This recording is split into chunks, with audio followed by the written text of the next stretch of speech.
Yeah, look, my Attention flight got passengers delayed. traveling to Louisville. I'm at the airport trying to get on this flight.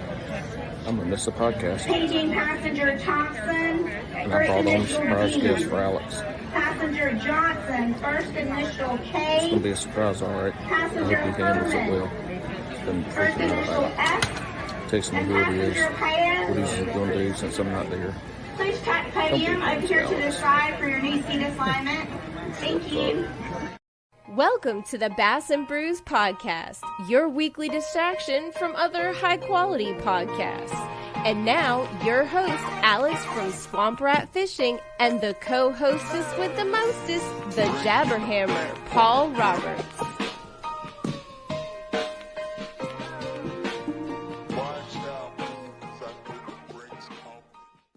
All right, normally, the show starts off with Paul's fat ass doing some kind of like, hey-oh, y'all, look, birdie. But again, as you heard in the beginning, he's not here.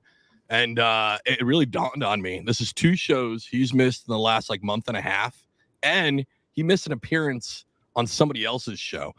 So I think, all these episodes that Paul keeps throwing these short jokes at me, I think the fat jokes are starting to affect Paul, because I'm pretty sure that, I told you guys before that he got those Kardashian badunkadunks put into his backside, the plastic surgery. Well, I heard he's heading to Croatia. That's where that flight was. And he's going to get his lips done and a little bit of a boob lift, because his C cups are starting to drip quite a bit. So, but he was right. We do have a surprise guest, Mikey Balzz. How are you, bud? I'm good, dude. I'm surprised I made it. I know, we were talking about that before you got on. That's awesome, though. You were on him.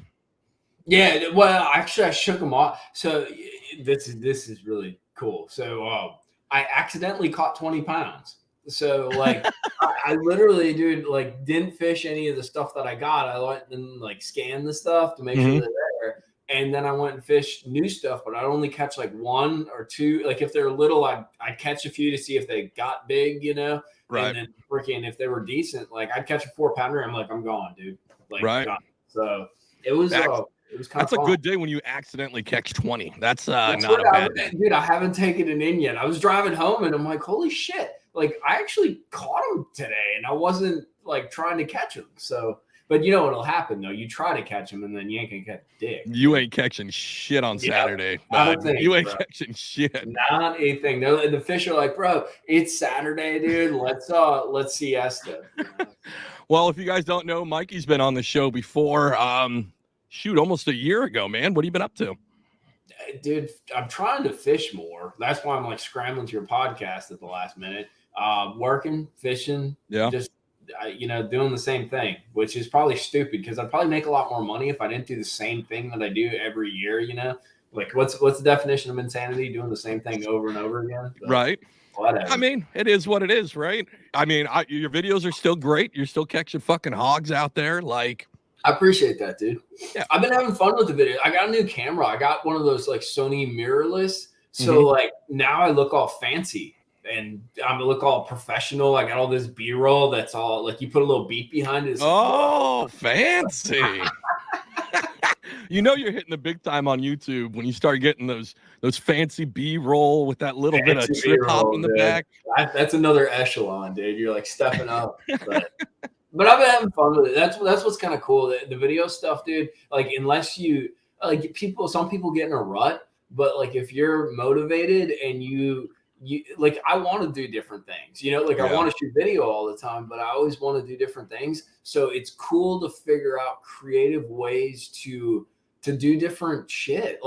For instance, I told you before we went on air, I haven't fished a derby in probably 7 or 8 years, dude. Mm-hmm. And I'm not a huge fan of keeping fish in the box and all. There's a whole slew of things. But I went out this past Sunday and I actually fished a little wildcat, an evening little benefit thing.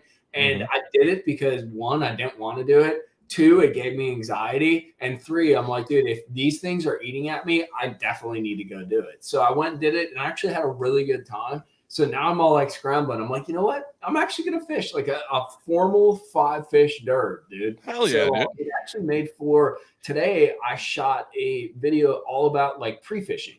like what you do, how to shake them off, like what to use to shake them off. So it's cool because it opens up different little avenues for different kinds of content, you know? Because I mean, it's got to be, I haven't done YouTube nearly as long as you have. And I basically kind of stopped last month. Like we put the podcast out, but like editing videos, all that, because it started to feel like a chore for me, right? Dude, it is a chore. And I don't want that. Like I didn't want the chore, right? And then also exactly what you said, I started to like dread editing because I'm like, oh, I'm doing the same thing over and over. And it just like, you know what I mean? I felt burnt out. It felt like an obligation. I can't even imagine you've been doing this for a long time now. Like, like it's got to be hard to keep it kind of fresh. Like, how do you kind of do that? It does. You know, getting the new camera helped because, like, in the end, I'm a little hipster, freaking woke, like whatever, and no politics, but you know, but I like sort of trying to capture that feeling of being out there because in the end, like I'm millennial, like we talked about before, like for me, it's about like, I want to catch fish, I want to catch bigs, but that experience. And from a creative standpoint, trying to capture that in a 4K frame and like render that to someone who either fishes a bit or maybe has never fished and they're looking to learn. That's fun, dude. So the camera's kind of provided some avenues. I got a drone too to do some cool drone shots. And stuff.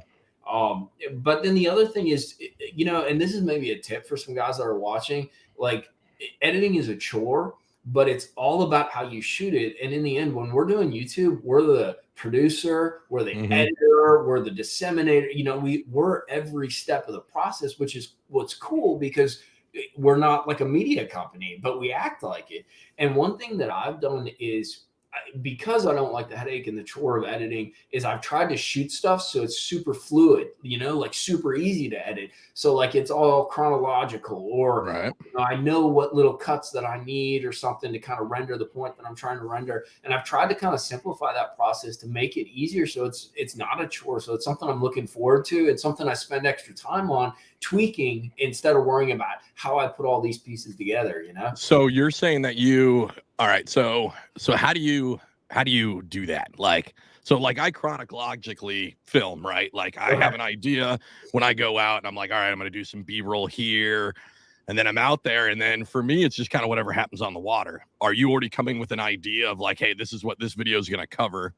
And we'll just hopefully that the fish, you know, cooperate. Sometimes I find more so that you're kind of SOL. Like anybody has a general idea of what's going on. I mean, you fished over there for God knows how long. You kind of know how seasonal stuff works. So you kind of go in with an idea, but you need to be open. What I try to do is, so two different ways. One, I found that I really started enjoying some of these tip videos and stuff like that. So I'll be catching fish and like, think about, say, for instance, like a chatterbait in spring. And like, it's a perfect topic because everybody's like searching it and looking at it. Right. And I'm like tweaking it and playing with it. So I'm like, dude, this is a perfect opportunity to shoot a tip video. So I'll go through all the things that I do with a chatterbait that I think maybe are a little unique or maybe basic, shoot that whole talking thing and then shoot a bunch of B-roll. And then like, boom, got a video. Or I'll take, what's cool is I got a bunch of archives so I can overlay all these old fish catches in there and stuff.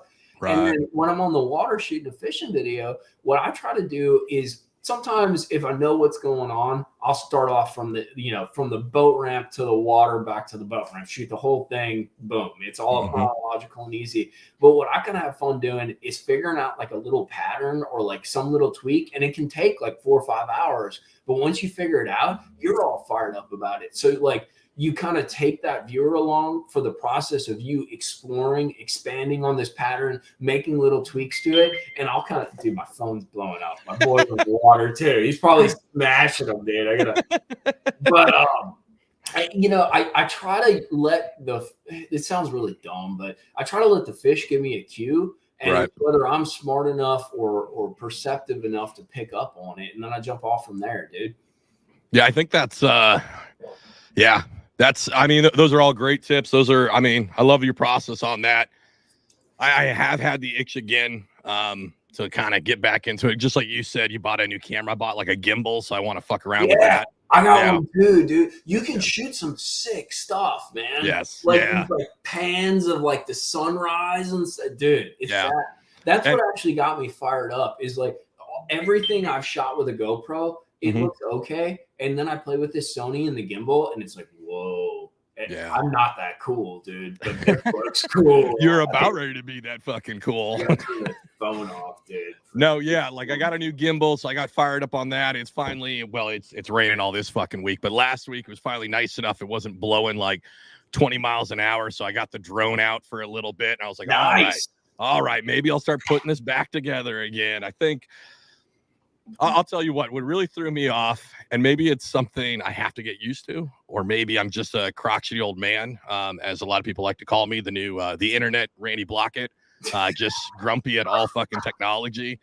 I hate wearing that fucking chesty. That chesty annoys the shit out of me, and I fucking hate it. I hate it, especially being in a kayak. Yeah, because it's like scrounged up. I feel like my dick is giving off like audio cues to it every time the wind goes through, you know what I mean? Like, it's just, I fucking hate a chesty. Like, how did you get used to it? Because you wear one, right? Yeah, I wear one. And dude, I'll be honest with you. Like, at the end of the day, I'll even tell the girl she with me, it's like, I got to take my man bra off, you know? Like, it freaking, it weighs on you, dude. I don't know how chicks do that shit all day, man. Right? And you've got the fancy one, too, because you've got it, like, on that power pack, right? So it sits up a little bit higher. Well, I got a power pack in the pocket and then the chesty there. I will tell you one thing. I am the cheapest devil alive, dude. And I always bought, like, the generic Chinese chesties and all that. And GoPro. And I have no affiliation with GoPro whatsoever. But GoPro runs this thing where you get a subscription and then you get, like, 20% off or something.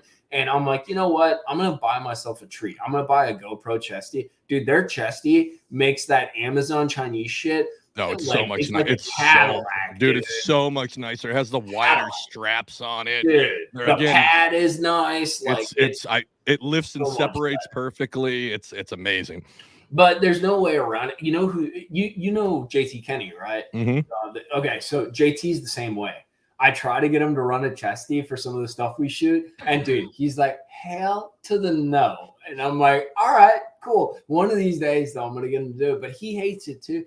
The reason I like it, it's an accepted viewpoint. You know, like, it's funny how people gravitate towards things that they're used to. Because I used to have a shoulder mount that was sick, dude. Everybody hated it. And I'm like, okay. But the thing is, it's empowering because it's perfect audio because you got the lapel and you always have your action point. And I don't know about you, but I say a lot of dumb shit. And I don't know. I find it amusing afterwards. The only way you'd ever capture all that is with that chesty on, dude. Yeah, I've been thinking because I'm in a kayak, so I run the big over the shoulder, right? So I run that, and that one's cool. And I thought about running a lav mic from that all the way down the 5-foot fucking pole. You're gonna strangle yourself, bro. Exactly. So then I was like, well, how about? And I've been experimenting. There's some mounts that you can get that are forward looking. Okay. Right. So they'll sit on my pedal drive and look at me. And then I can maybe run like a wireless lav to myself. Sketchy, dude. Yeah. They're sketchy. And then also you get the dreaded kayak nut shot where the GoPro is just right at your fucking bulge the whole time. I don't know. That's kind of hot, dude. You might get some viewers on that. No, bro. My bulge isn't that big. I'm gonna have to start stuffing it. What happens if I did that actually? Like I just cut to it and I shove like a zucchini down my pants and then but I don't say anything. I just act like it's normal. Do it. Dude, I should try that. Dude, that's the fucking move. Mikey, you should try that. Throw that in one of your videos. Like just shove a cucumber down there and do like a, like a tip trick, you know what I mean? A little tip segment and see if anybody comments on a cucumber down your pants. How old are you, dude? 39. Okay. Do you remember The State on MTV? Mm-hmm. Okay. So I always tell the girl about this because I want to do it at some point. You know how they used to do like MTV Beach Party or Spring Break Party or whatever? Hell yeah. So they had a live State episode during MTV Beach Party or whatever it was, Spring Break. And so these guys did Shakespeare. And they literally did Shakespeare, dude, wearing tights and all that. But the whole joke was, and it was like a running joke throughout. So one guy would come out and it's like, Romeo, where art thou? And all that kind of stuff. So the dude's got a freaking dong down his freaking tights. So then the next freaking dude comes out. He's got 2 dongs going down the pipes, dude. The next guy comes out. He's got a dong wrapped all the way around his leg, all the way. Dude, it was bad.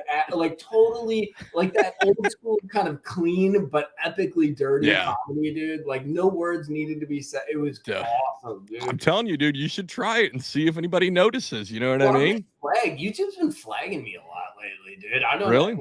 Yeah, they've been like limited ad suitability, and I'm like, why? Like, I don't understand. I feel like you're not that dirty, right? Dude, like anything that I say is like totally under the radar. Like it's very sub level. So maybe the AI is getting smarter, dude. Maybe, but I feel like because you're not the only one, and I don't think it's a fishing thing, right? Because we've had some folks on the show who do like hunting and they're showing like dead fucking animals and they're still getting ad revenue, right? Yeah. It's really weird, but I have talked to creators lately as of the last like 4 weeks. Somebody brought up that maybe it's they're trying to limit the money because of the new creator program that they're starting. And maybe it's a way for them to like, you know what I mean? Not give as much money because they're about ready to open it up to goddamn almost everybody. Like you're going to need 3,000 hours and I think it's only 500 subs. I didn't even hear about that, dude. Yeah, there's a new one. I think it rolls out in July. So it'll open the floodgates for finally this show gets monetized for like congratulations, dude. Yeah, you for can like make one pennies. episode. Exactly. For one episode, and then we'll get fucking canceled again. But that's Bass and Brews. That's what we do. We talk shit. We never make ourselves viable for money. And it costs us money to do the show. It's great, you know. But Paul really you got a great model, dude. You got a great model. Yeah. You know, when you start doing the show and then you kind of start to try to take it serious, and then you realize you're not good at that. So you just make 2023 the year of fuck around and find out. And you just do whatever the fuck you want on the show is where we're at now. Yeah, but I've been doing that for years, dude. And gradually, you'll never make $1 million, but gradually, you freaking make a little bit of money, and you have a lot of fun doing it, dude. You got no hashtag regrets. Oh yeah, no, listen. I did a TikTok not too long ago, and it was like, are we ever going to change? Absolutely fucking not. Hopefully, somebody wants to sponsor us, and we might have news about that next week after I did all this talk, right? Yeah. So Bass and Brews brought to you by Tampax for all your bloody butthole needs. Yeah, dude. We went non-endemic. Yeah, get an affiliate link, dude. You'll sell a shit ton. A shit ton of them because Paul's being such a pussy and not getting on the show. So listen, Tampax is for you. You already got the freaking bit, dude. Yeah. You're good. Tampax, get at me. Listen, I'm not supposed to talk about this at all. Good friend of the show, Tori, the Bass and Brews historian, said that we need to talk. We need to stop talking about hygiene products. And it's been a week since we've talked about it. Mikey, what do you think about this bait? You're about ready to show a really cool bait. I gotta open this because I might need it tomorrow. I'm listening. I don't mean to be rude. No. So this is I fish in New Jersey, right? And we are known for clean, pristine waters. No, we're known for sewer fucking piles of water. So what I'm trying to get somebody to make me is a top water bloody tampon lure. Oh God. Dude, I don't like the direction this is going. I'll just be totally like straightforward with you, dude. Yeah, I didn't sign up for this. I think it's an opportunity for places like Philly, Detroit. You know, you're supposed to match the hatch, and that's what we're trying to do. Match that. Oh, dude, this thing looks good. What do you got in there?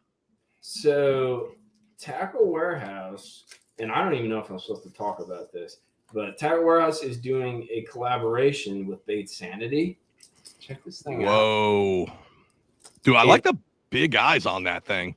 Yeah. So it's a glide, obviously. Yeah. But it's one of those. And dude, I'm a newbie, so anybody who wants to tag me can talk all the smack they want. But it's a glide. It's a multifunction glide, like chop as well as glide. But dude, it's kind of naughty, dude. What brought you into these big swim baits? Because honestly, our listeners know that I think 80% of people who get into swim baits do it for the clout, and the other 20% are usually psychopaths, and they make, you know what I mean? They make it really hard. I mean, I already was kind of a psychopath. I'm not nearly as committed as a lot of people. Gotcha. For me, so there's probably two dimensions. One is it's popular. So the Mhm. reality is like I want to be engaged with like keyword searches and stuff. Sure. So there's a drive from a production, a content standpoint, and Yep. two, like I fish, so like I want to understand. Like there's things are popular, but they're popular for a reason. You know what I'm saying? Right. Like people are catching fish on them. They're becoming more tweaked. The other thing too is it's not nearly as specialized, and people are going to tag me on this, but there's a lot of very like I got myself 2 of the KGB Chads. They're Mhm. $60. I can swallow that, dude. Right. I'm not paying $250 for a bait. I don't care if it doesn't like make 2 S's and eat a carrot as it swims. Yeah. Like I don't play that. I mean, But, that's a pretty big one. I do like you're talking about that. It's not ultra specialized. Like I do like some of the companies are coming out with smaller ones, right? Like Yeah. 6 Cents came out with their mini trace and their mini that's draw. good, dude. Yeah. And they are good, but you don't need like you just need a heavy rod. You don't need like a Exactly. super specific setup because I feel like that chases a lot of. I know it chases me out of the game from getting. Big Yeah, old when S they start waivers. talking about like these specialized, right? Because dude, in the end, I want a bait I can put. I have like a Dobbins Fury, like that standard that Buka told me to get years ago. But like, I'm literally gonna throw it on a flipping stick. Like, I don't care. Like let's see what it does and play around with it. But what I do like, it was kind of a perfect storm this year on Gunnersville. I don't know if you watched that MLF, but we have a lot of suspended fish. And they're not, they set up on the ledges a little bit, but they set up very high.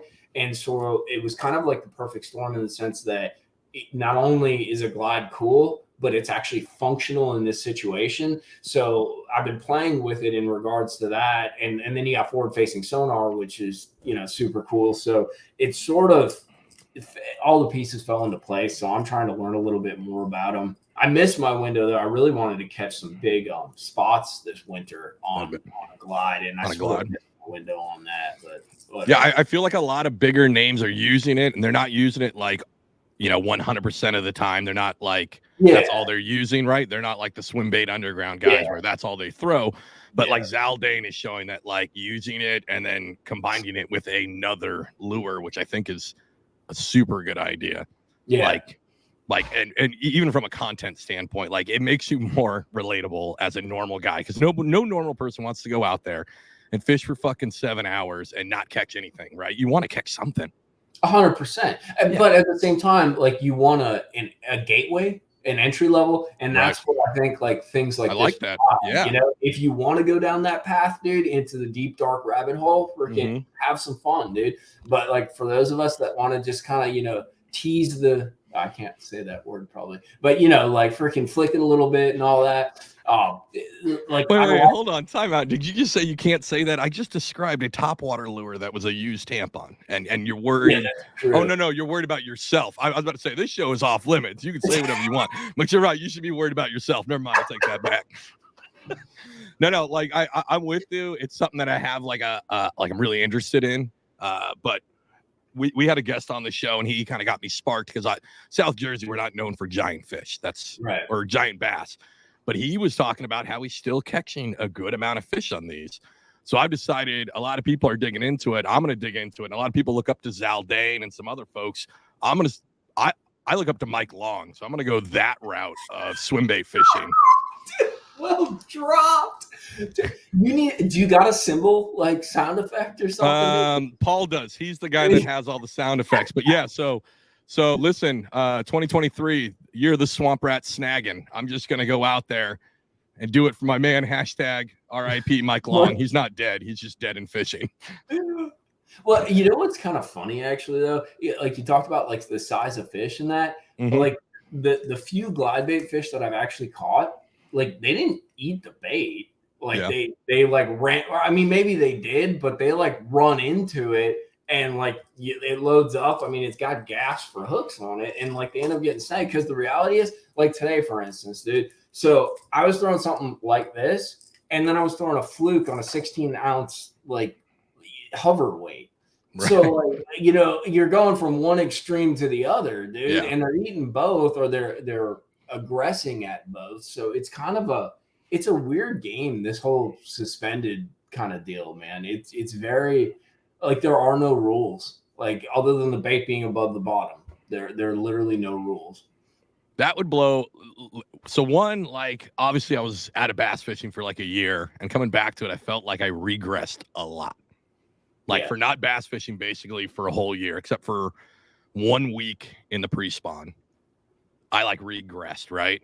But now I've gotten like old man status, Randy Blockett status, where like I just fish a fucking worm and that's it. And I gotta like, it's just fun, dude. It's super fun. I just want to crack jaws. Like I just want to smack into them. But like I've got to get better at like, because before I left on that, that year-long deployment deal, like I was hammering them with the swim jig. That was my main deal. Swim jig. Like I haven't caught a fucking swim jig fish in over a year. It's fucking insane.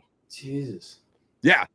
But a lot of it's me because I'm like, I've got to get, I don't know. I felt like after not catching a fish for almost a year, like I was just cherishing the moment to be able to sit out in the kayak and be able to crack on some fish. Right. So I was like, I'm going to do the easiest thing possible. Flick, shake, worm, throw it out there. I know it's slow. I'm going to piss some people off, but it works. Right. Yeah. And I'll catch dinks all day.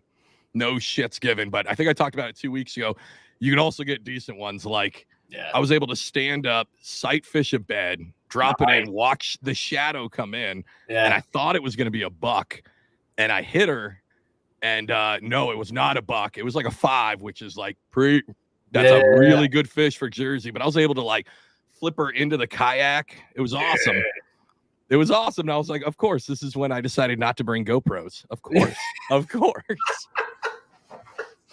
But yeah, it was cool. And I also got to do that. Also, another scenario I love is when a homeowner is watching me fish their docks. Yeah. And they're like, they're like watering their lawn, even though they don't need to. And they're just trying to be like annoying. Yeah. And I heard them say like, those bass, they've already moved out. And I'm like, I don't think so, bud. And then I cracked this thing standing up. And I was like, yes. Yeah, they're freaking terrible up north. We used to, dude, when I was a kid, we used to skip docks all the time. And I shit you not, I swear they sat on their porches and that, and there was like Florida rooms, and they were just waiting for you to ting their dock. And then you hit my dock. Yes. Yeah. I did. Me right here. Yeah, and I'm going to do it again. Like twice. Don't have a dock on the water. My favorite thing is like this area I fish at a lot, which that's another thing too. I do need to branch out. I think I pigeonholed because I miss my River X so bad that I just concentrated on it. But like if you're gonna live there, like you have to expect somebody's gonna fucking be in a boat near your house. Like you live on the water. Yeah. Like I don't understand at all the thought process. And it was a couple years back where I had like some guy come out and tell me like I own all this, and I was like, the fuck you do.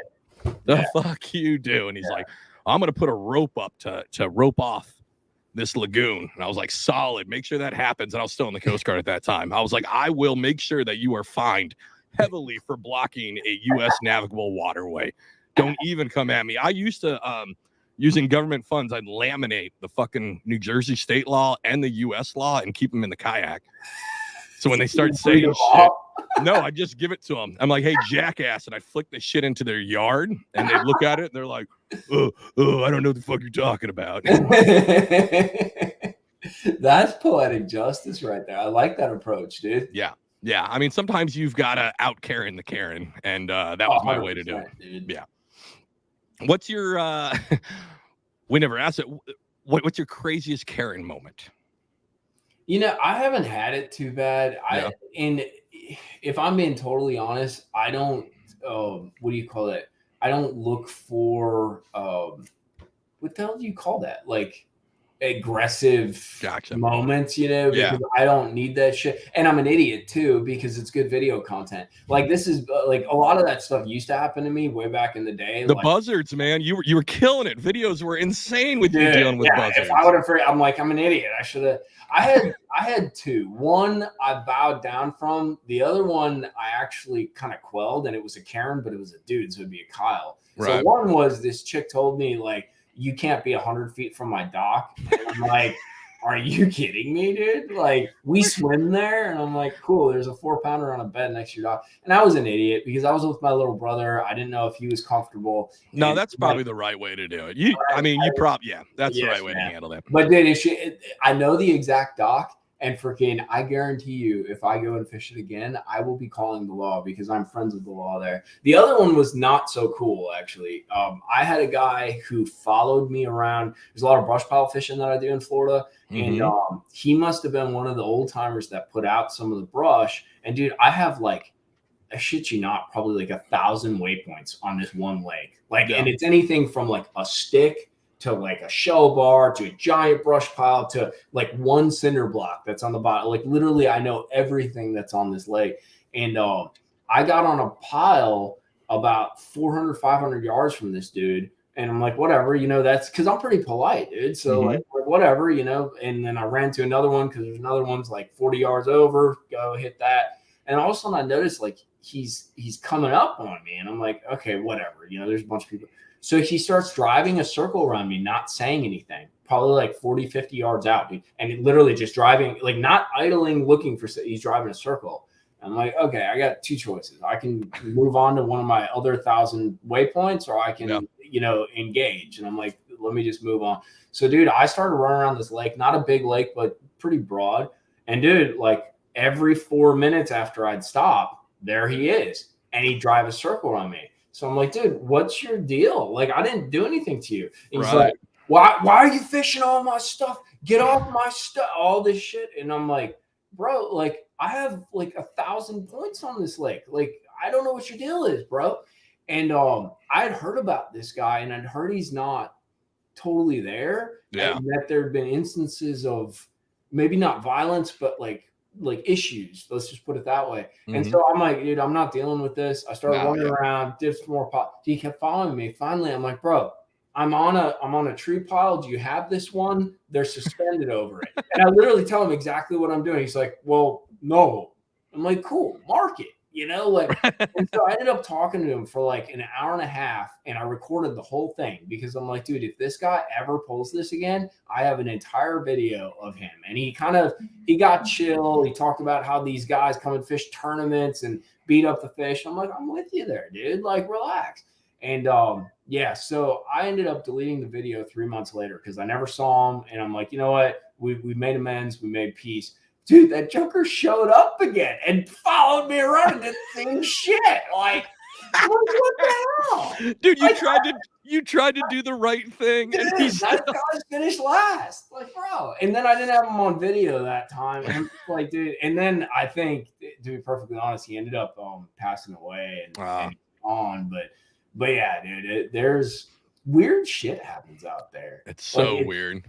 Like stuff is, I don't know, you get some funky, and especially with, I had a high school tournament on this one lake that I fished down in Florida. I had a dude literally like idle across. I'm like 40 feet, 30 feet from a brush pile. Idle, dude, he's with another guy and he idles over to show the guy what the brush pile is. I'm like, bro, are you kidding me? And then he's like, well, I'm taking the kids out tomorrow. And I'm like, is that an excuse or a freaking reason? Like, what's your deal? He ended up sometimes I was on the Paddler's Playbook, right? And he had actually a great topic, and I'm gonna steal it. Sorry, Drew, not sorry.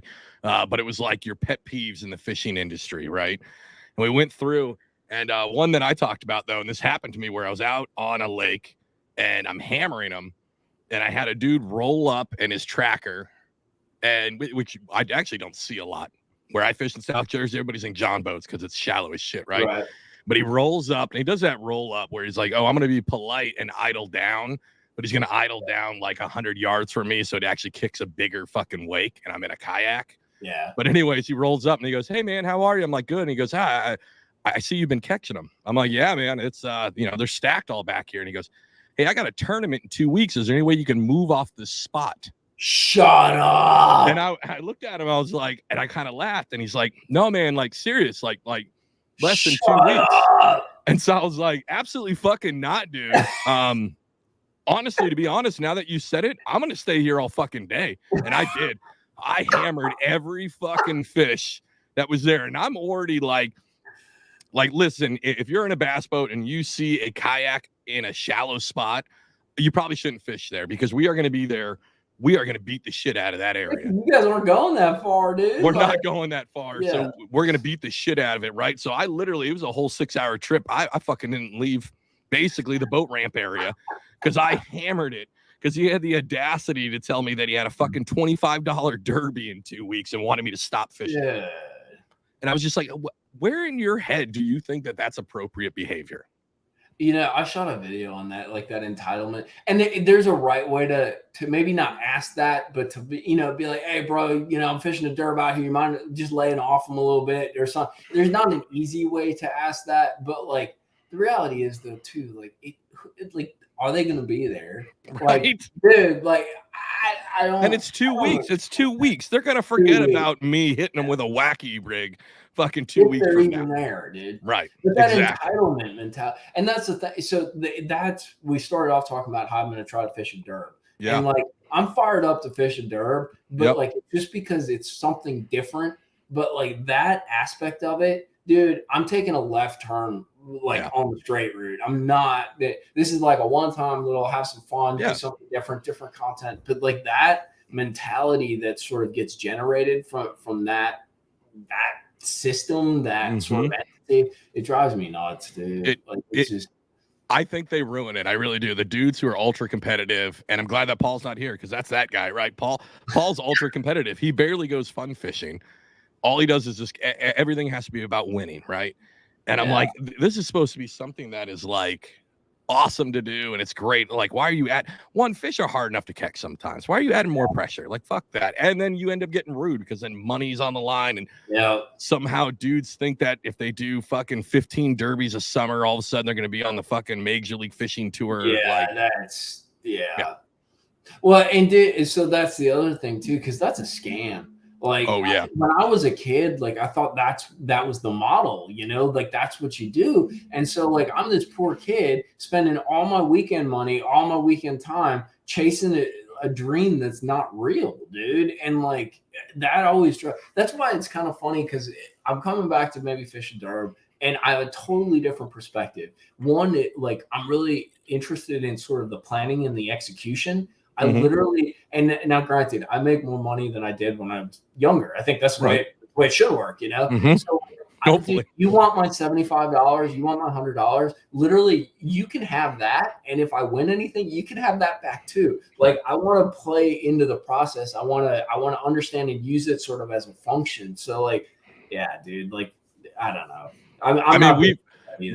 I've talked about it a bunch. We had probably our most listened to and most hated show was when we had Alex Rudd on here, and poor Paul was ganged up on by the two Alexes when we talked about how fishing isn't a sport and how professional bass fishing is a fucking scam. It's a pipe dream that really, like, to be a pro fisherman, you just got to make money from fishing. It doesn't whether you're doing a tournament or not.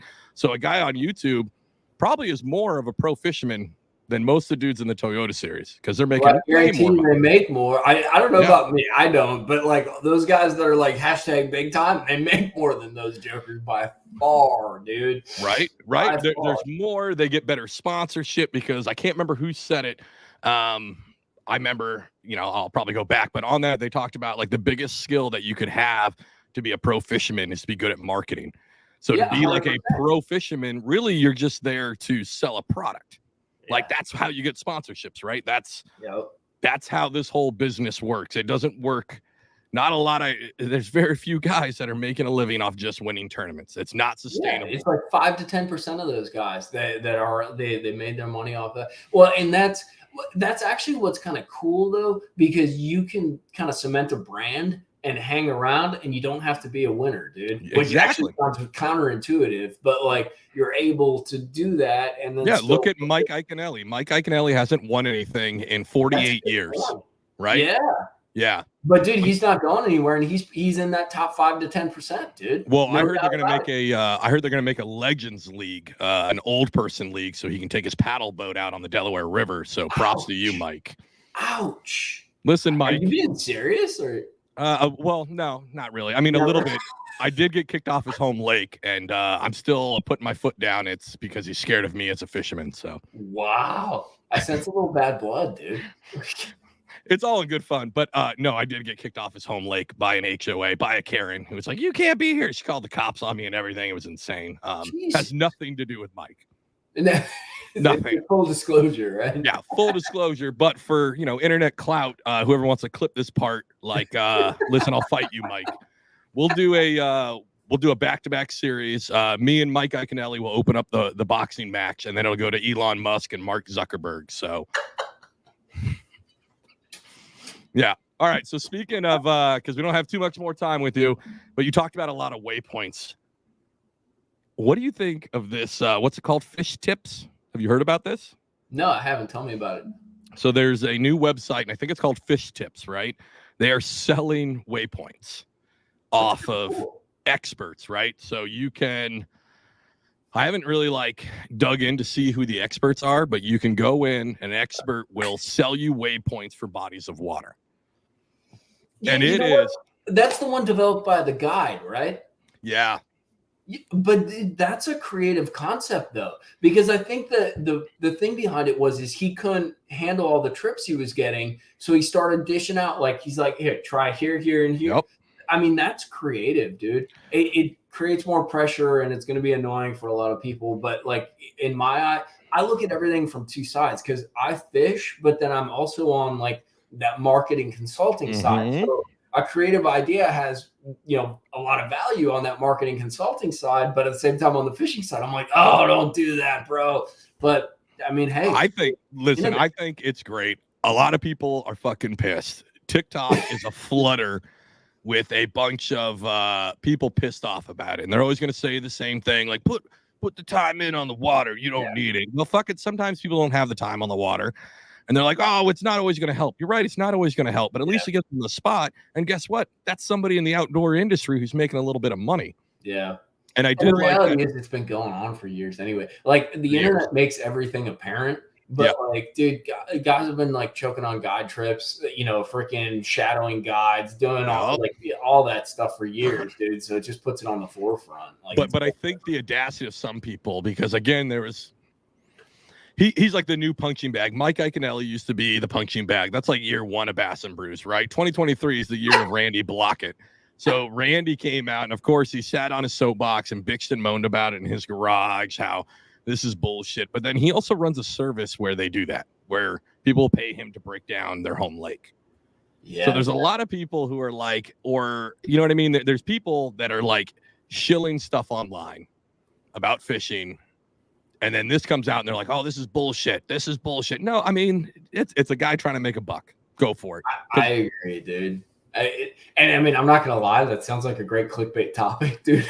I might tap into that a little bit, dude. Get it, man. No, I mean, you should. Because honestly, all these people are in an uproar about it, right? There's a lot of tournament guys who are in uproar. But these are also the tournament guys who buy the $180 jersey with 19 logos on it. They're not sponsored by any of them. Hey, bro, I'm fishing the tournament out here in 2 weeks. Can you lay off those fish? Same. And I'll be like, listen, bro, I bought this shit online. I bought this certified. Here's my receipt, dude. Exactly. This is my waypoint. I bought it. I have a Google certificate. No, yeah. I think it's a great idea. And listen, it's not going to be the end all be all, right? The fish are going to move. All these other points, it's completely valid. But if somebody wants to spend $30 to buy all the waypoints for Okeechobee, then go for it. Yeah. I think that's a great idea. Fuck it. I don't know. I was on a podcast 5 years ago or so, a long time ago. And I like thinking about macro things, looking at big concept stuff. And one of the things that I noticed those years ago so that was right as forward facing was coming out, but we had went from a 5-inch Lowrance Elite in black and white to side scan, down scan, and I was seeing so much stuff, and now we have the live scope deal. And I truly believe, and it sort of plays into this whole glide bait thing too. It's as we move forward, it's not going to be about where finding the fish. It's going to be about catching the fish, because that's the process that we get all jacked up about and get all engaged in anyway. And especially with the video game mentality in that, it's more about executing and doing than it is about the process of getting to a point where you can do.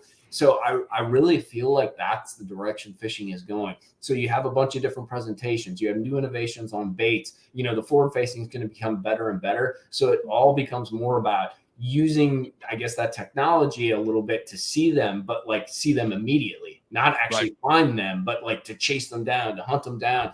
And then the baits, dude, making presentations that are different, that are new. So like catching them. And it's more that game than it is about, because, you know, ironically, that MLF on Gunnersville, to go back to that, dude, the top 5, I think even the top 10 guys, I know the top 5 all fish community holes, dude. Right. Literally, they might have had one little sneak hole like that they rotated in, but the majority of their fish all came from community holes. They approached them differently. They looked at them differently. Maybe they expanded it a little bit, you know, with forward-facing sonar, but it was about the catching. It wasn't about the finding, dude. I think everybody's up in arms, and I think we saw this with other facets of life, right? But I think we're seeing it now, where prior to the internet and kind of all of this, like all this coverage of everything and everybody's lives and every kind of technology, before we didn't have that. So what we are seeing now is an evolution of fishing kind of unfolding in front of us. And there's people who are like, oh, what the fuck? Because I don't understand this, right? Yeah. And I think that happened before with like the internet as a whole. People are just like, what the fuck? I don't understand this. But now things are changing in fishing, of all places. It's supposed to be sacred, blah, blah, blah. Shut up. Like, now we have technology. We should be using this. It should be. You're right. And it is going to be. It's going to turn into spots don't matter, because I can find them properly as long as I, you know, do my due diligence on learning the gear. It's going to be how to throw the presentation, or how to throw that bait, how to find that bait that hasn't been thrown in front of these fish's faces a million times, right? Well, in a way, we were always on this trajectory too. You know, you went from guys triangulating using that dock and that house to Navionics, to mapping software, like to the waypoint. Like, I don't need the map, I don't need the triangulation. I got the point on GPS. So it's, people kind of piss and moan, or they get frustrated with that. But when you actually look, what is it? Something is always 2020. What's that phrase?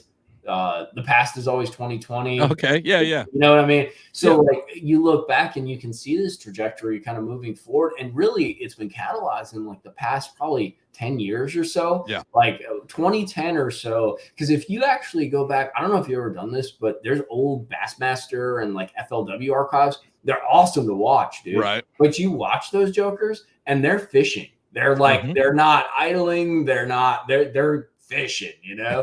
And freaking, you go about like 2012, really the defining moment in my eyes was Kevin Van Dam fished actually around here on Gunnersville and Pickwick, and he fished those ledge fish, dude. And it was this top secret sneaky deal. He had side scan. He'd find these mega schools, and it was like 2010, 2012.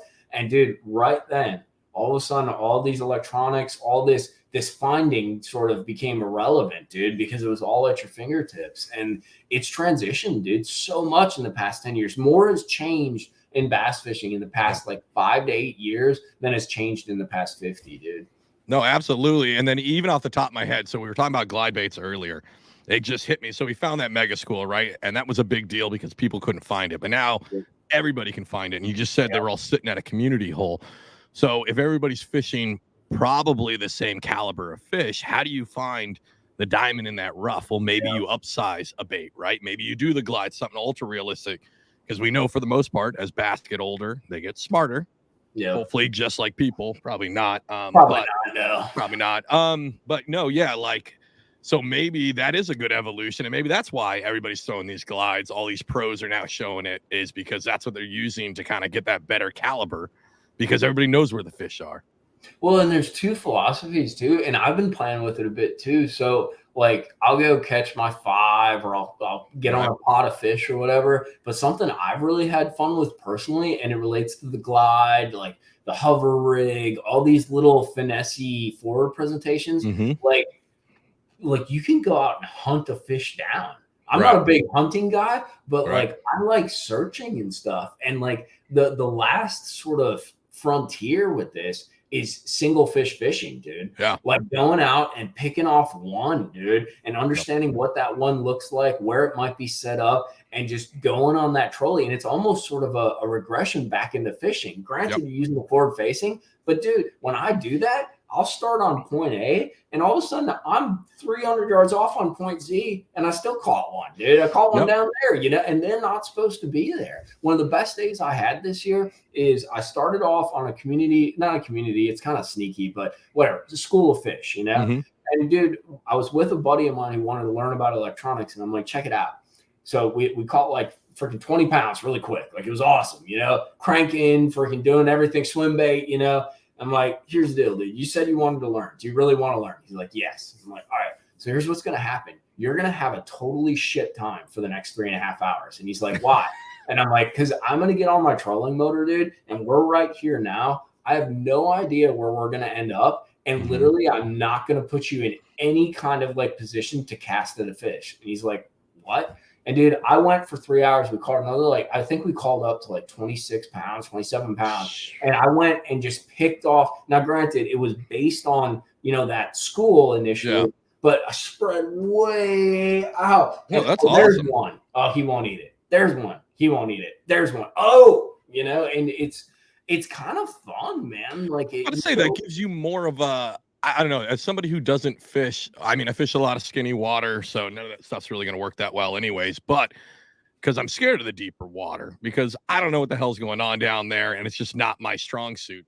Doing something like that, I feel would build confidence, because you can see where they're at. You're like, okay, 100%. I know, because my whole thing is like, I don't know if there's a fucking fish down there. Am I just throwing at a crawdad? And that's Like what it is, Chimian, you know what I mean?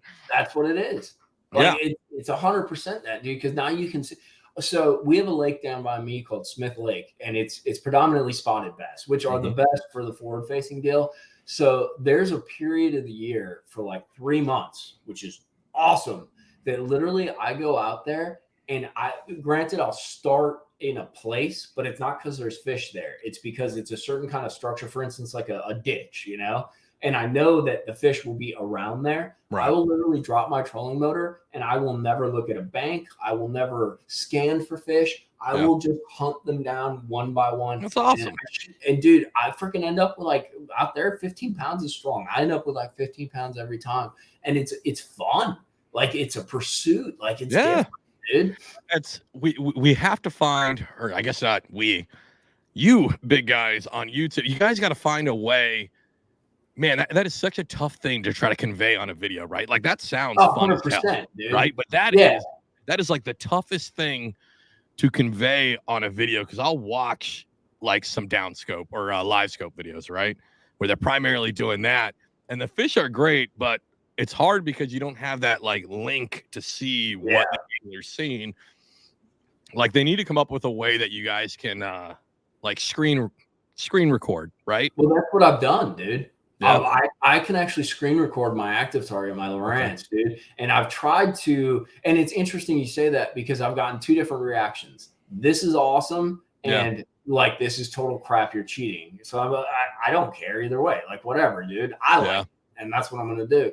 But I've tried to sort of integrate, remember the old cast to catch deal? You know, like, so it's sort of an evolution of that. So I've integrated like a picture-in-picture deal. You know what's funny? Is like kids don't know what picture-in-picture is anymore, because none of these TVs have that shit, dude. Yeah, like, you know what I mean? Like on YouTube, it kind of works because you get it in the corner, you know. But like on the old school, like they don't. My daughter, I have a 9-year-old about ready to turn 19. It feels like, but she was like on her tablet, and she'll like FaceTime with her friends. Yeah. Why she's playing like Roblox or some shit like that. And she's like, it keeps saying pip. I don't understand what pip means. And I'm like, well, sweetheart, that means picture-in-picture. She goes, dude, yeah, but old. It's video. We're old. We're done, dude. Exactly. Exactly. Sell the house, sell the car, live in a tent in freaking Montana, dude. We're done. Put me in the villages in Florida. Oh, wait, way off the rails. If you guys don't know about the villages in Florida, there's a whole new documentary. I think it's called Bubble Town. You should check it out. Yeah, do you know what I'm talking about? The villages? No, I gotta check that out. Is it on Netflix? I think it's on YouTube, actually. Dude, I'm gonna check that out. So this is the highest population growth in the last 4 years is this 55 and up community in Florida. Dude, I bet you that video is like half erotica. Like it's freaking filthy. So they talk about one, as long as they're inside the gates, there's no DUI laws. They've kind of figured out with the local police, because nobody drives. They just drive their golf carts. There's bars. Yeah. There's bars, restaurants, and clubs inside of the housing development. I've heard about that. And then also it's the highest growing community, but it's also the highest growth of STDs, and they're all 55 and up. And it's been that way for like years now. Dude. Yes, but now it's exploded. They said that it's like, for reference, maybe we got some regional people to me, but this community is bigger than the size of Atlantic City. It is a large community. Yeah. That's where I want to end up, dude. I think it sounds wonderful. I'm trying to get they said they have a wait list because they'll allow some people under 55 in, and as a joke, but like not a joke, I signed up for it. But they don't allow kids at all, like not even grandkids. They're not allowed to visit. Awesome. It just has to be 55 and up.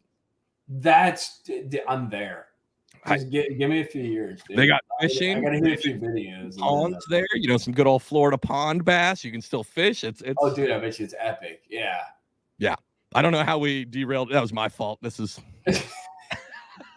no. My topic is far less interesting than that. No. Yeah. The picture-in-picture thing. I think it is a struggle for live scope folks to kind of convey, like hearing you talk about it, like right now. Like being able to see you and hear it in your voice, how exciting it is to you because it's something new is awesome, right? But then to convey that in a 15-minute YouTube video, it gets difficult. And I feel bad because I understand you guys want to catch them up and it's fun, but it is also, as the viewer, I can only watch the top of your graph and then you staring down with a spinning rod in your hand for only for so long, right? Like, well, one thing that needs to happen. So right now I can only put I think a 16 gig card in my thing. Oh, so I think it's going to be like, if they expand the card holding, I'll run that Joker all day, dude. And I was about to say, like be able to put a hard drive up to it. Yeah. Just put a 1 terabyte hard. Yeah. Stop and start, and then I can pull it off and overlay. Yeah. Because I think that'll be cool because it'll be like,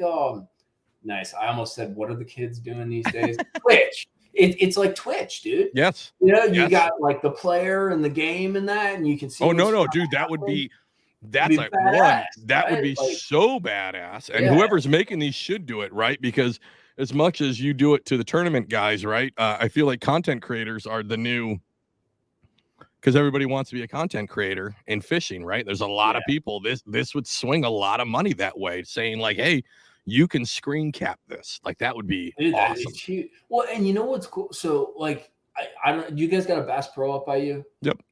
Have you ever gone and watched them feed the fish in the aquarium? It's the coolest shit ever, right? Wonderful. Like, awesome. Yep. So like to me, watching that thing is like that. Like because you start imagining it's like, dude, that little bright like LCD dot is a freaking fish, and I just like dart up 5 feet, and like it happened today, dude. I'm like flicking my little doodle around, and then all of a sudden, I'm like, I got one, dude, before I even like felt them on there. So like, but you only get so much. That's a really good point, though. Like if they were able to expand that, and you guys could kind of figure that out, and you're absolutely right. That's a live stream goal, and it's only going to get better. This is like the freaking the tube, like the old school, like dude, the graphics that are going to happen. People are, dude, I hate, this is pet peeves. We did pet peeves, dude. Guys that are like, I saw his fin, and I'm like, yeah, no. Like all these guys are like, bro, I could see his fins doing fin stuff, and I'm like, unless it was a striper. Like you didn't see his fin, bro. Like wait. They're saying they see the fin on live scope. Yeah, like all these guys, like, bro, it's so clear I could see his fin, and I'm like, you do understand, like it works off his air bladder. Like you're not seeing his freaking fin, dude. But on the other side of that, at some point we're going to, like it's gonna become that clear. Like it's going to be like 3D. Like, dude, we'll be wearing goggles. Like, I was about to say, that's my goal. I'm gonna be sitting on that real seat, dude. Yeah. And I got my Sony, my Samsung phone like on my face, dude, and I'm like looking around underwater, I think so in the military we do have a camera called the FLIR, the forward-looking infrared, right? And it gives you video footage that you can get underwater at a great distance. Wow. So that's coming. You could see the fin, right? And you can get this now. It's already out on the market for the low price of around $270,000. So, and that's cheaper than going to see the Titanic. So I feel like it would be a good. I was wondering when that joke was going to kick, dude. Listen, I try not to wait on. I'm like, too soon. Dude, no, one, it's not too soon. Fuck those guys. Two, I have been slammed with text messages, emails, everybody in my life, because I did 20 years in the Coast Guard, thinks I know how to save these people in a submarine. And I have to continuously remind them the Coast Guard doesn't handle under the water. There's no Coast Guard sub. And there was a politician. What's up? Are they marooned? Yeah, right. There's a lot of there was even a politician who was upset that the Coast Guard didn't deploy a submarine. And the Coast Guard Commandant responded back, "We don't have one. Maybe you should talk to the Navy." Like our Commandant, or the Coast Guard's Commandant, Admiral Fagan, she responded back and actually like tagged the U.S. Navy on Twitter.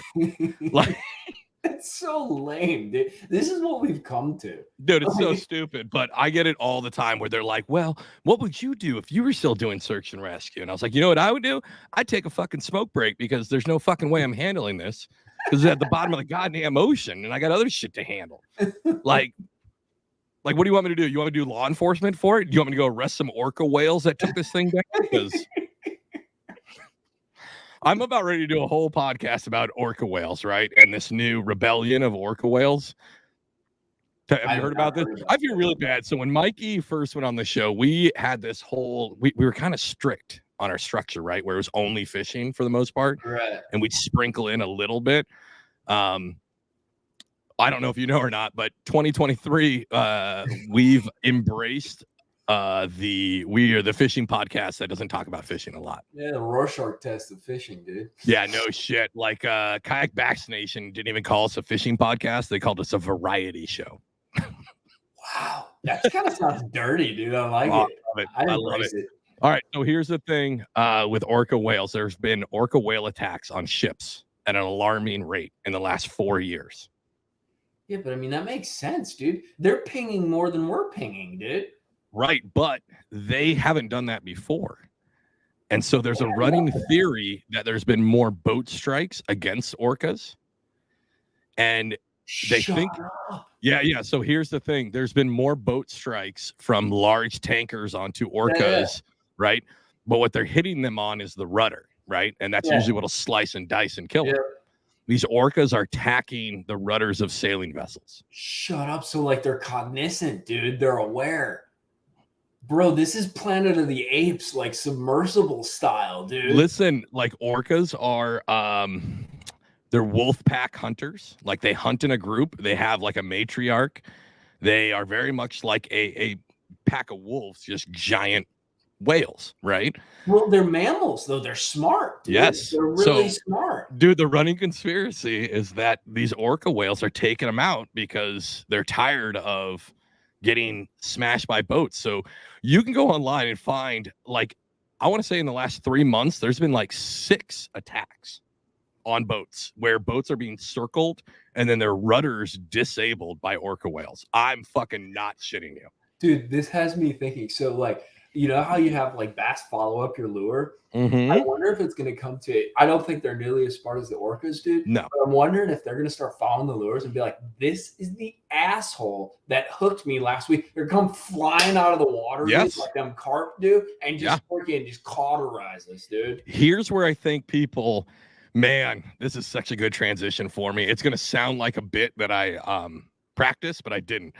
So here's where I think bass fishermen should be worried. We've been throwing these little pink worms and stuff into the water for many years. After these bass, they're going to get smart. So when you decide to take a piss over the side of the boat, Big Bertha's going to come up and chomp down on that thing, man. Dude. Yeah. Forget alligators, bro. No, alligators are so 2021. It's listen, the new threat to your Johnson is going to be bass, and it's because I think everybody's getting pissed off at us, and that's how it's going to go. You know how when you're a kid, they tell you all like don't freaking do that with your eyes because they'll get stuck. So I grew up in Wisconsin, and the one that the old men would always do to you is we always go to northern Wisconsin for vacation, like you rent a little cabin and stuff. Now it's all like bougie, dude, and you can't even afford to do that, but whatever. But they always used to tell you don't dangle your toes, boy, because the muskies will bite them off. And every year, dude, there was like a muskie attack where they come and they bite some kid's freaking toes or something like that, bro. Listen, people gave me shit about a comment I made about the redfin pickerel. Everybody go back to that one. Mikey just confirmed it with a muskie. I don't know why it can't be a fucking redfin pickerel. And it also goes with my $1 million idea, where you know how you had that guy who did river monsters. Yeah, of course. Yeah. But I want to do it like in the world. But I want to do it like small scale. Like, do you remember that vicious bluegill that gave you a blister? We're gonna catch him. Listen, Netflix buys everything, so this is where get on it, man. Make your money while you can. So for me as a kid, it wasn't that we were gonna get bitten by a pike or anything. It's the lakes in Washington. We're always worried about swimmer's itch. Oh yeah, the lice or the whatever. But so as I got older, I found out it's like a weird thing you can get, on the outside. But this is prior to the internet, and I remember when my dad told me about it, I tried to look it up in an encyclopedia. That's how fucking old I am. Nice. Like we went through and I'm like, let me get I had to get the S book and I'm looking for it. So I just had to trust my dad, which is probably the worst idea. So he told me that it was a parasite that went up your urethra and then just lived there. Oh, that's heavy. So with like biology and anatomy, bro. Like that's serious. So 8-year-old me decided the best way to combat this was to wear a cup to the lake. Yeah, I was just hoping it didn't involve tape, dude. I saw you using tape like for an instant there. That's a smart idea. Put duct tape over the hole, but no, I wore a cup. And then, unlocking a core memory here. I'm on Mount Baker Lake. Mount Baker's a big big mountain up in Washington, and they have this beautiful lake, giant kokanee, all these other great fish in there. But we're swimming. And I get up on the swim platform. This is like, at this point, like 12-year-old Alex. And, there's a cute little girl on the side. I'm going to, flex, show off my sweet 12-year-old bod. And my older stepbrother comes up and pulls my fucking shorts down because that's what older brothers are for. And the only thing I have on underneath, it probably would have been better to have nothing, right? Instead, it's got me wearing a fucking jock strap and cup because I thought that was the way. And I'm telling you, my dad told me that at like 8 or 9. I'd been wearing it for like 3 years, wearing a fucking cup to the lake.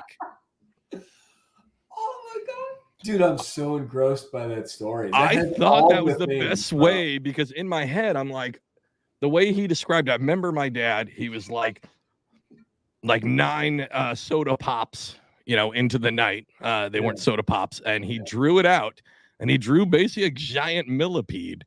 And I thought that this thing, Oh God, no, dude. So that's what I thought was going to swim up me. So I was like, listen, if it's good enough for baseball, it's good enough for this fucking cock, insect. So I put the cup on, and I remember my brother dropped them. I remember instantly he came up and tried to pull him back up because he knew how fucking embarrassing it was. Yeah. And here you are now, dude. And here I am. How many times a week do you go to therapy, bro? I don't. I have this show. I go once a week now. Come on, you never done any? Oh man, now I feel bad. I feel like I divulged too much. This is no. That was a beautiful. Honestly, though, that was like genuine. It was like interesting, and it was filthy. Like, dude, you checked all the like once again. Just end it, bro. Like, yeah, I mean, this is all we can do now. This is Bass and Brews for 2023. This is, the year of the variety show. This is all we do now.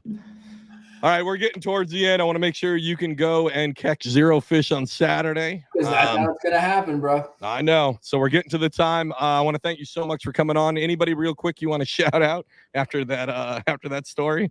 No, I don't. I mean, go check out Monster Bass. Like I don't know, like that.